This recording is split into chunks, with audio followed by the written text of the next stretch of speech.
Šta je zajedničko makedonskoj opštini Kočani i srpskoj opštini Bogatić? Obe opštine koriste podzemne tople vode za grejanje javnih objekata. U Kočanima ovaj obnovljivi izvor energije se koristi za zagrevanje sportske sale, opštinskog suda, 2 osnovne i 1 srednje škole.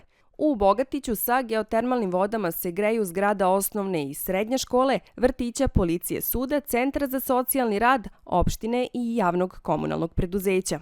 Obe opštine predstavljaju retke izuzetke u svojoj zemlji jer koriste tople podzemne vode kao energent. Kočani su priključeni na izvor u 5 km udaljenom selu Donji Podlog, dok Bogatić crpi vodu sa izvora par kilometara dalekog od centra.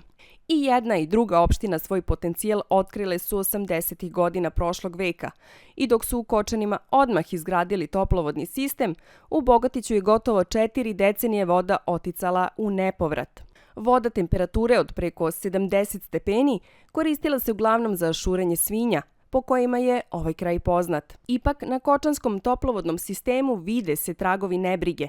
Cevovod koji transportuje toplu vodu do grada je na nekim mestima potpuno ogoljen, pa se od izvora do radijatora i gubi početna temperatura. Toplovodni sistem u Bogatiću je star svega 6 godina, pa se u transportu gubi svega 2 stepena. U Kočanima postoji ideja da se od podzemnih voda proizvodi struja. Plan u Bogatiću je da se i domaćinstva priključe na ovaj ekološki sistem za grejanje. Zajednički imenilac elektrani i geotoplani nema dovoljno sredstava.